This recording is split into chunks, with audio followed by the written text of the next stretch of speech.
కాశీ రామేశ్వరం కాశీ సంపూర్ణ యాత్ర చేశామండి.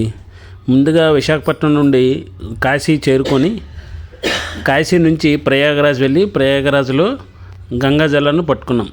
ఆ గంగాజలం పట్టుకొని ట్రైన్ ద్వారా బెనారస్ నుంచి రామేశ్వరం వెళ్ళాం. రామేశ్వరంలో రామనాథుని దర్శించుకున్నాక అక్కడ అగ్నితీర్థంలో స్నానం చేశాం.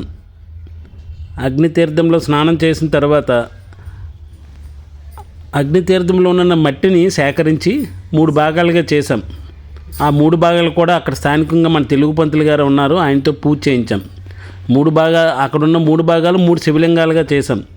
ఆ శివలింగాలకి వేణుమాధవ, బిందుమాధవ, సేతుమాధవ అని 3 పేర్లు పెట్టి, సేతుమాధవని రాముడు సేతు నిర్మించాడు కాబట్టి ఆ రామేశ్వరంలోనే అగ్నితీర్థంలోనే కలిపాం.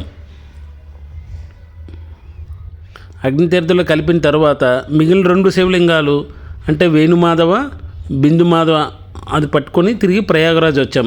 ప్రయాగరాజులో వేణుమాధవ శివలింగాన్ని మళ్ళీ ఆ మట్టితో స్థానికంగా ఉన్న పంతులు గారితో పూజ చేయించి ప్రయాగరాజులో వేణుమాధవని కలిపి తిరిగి బిందుమాధవని కాశీ వచ్చి కాశీలో ఉన్న మణికర్ణిక ఘాట్ వద్ద మళ్ళీ అక్కడ పంతులు గారితో పూజ చేయించి మట్టిలో అందులో కలిపాం.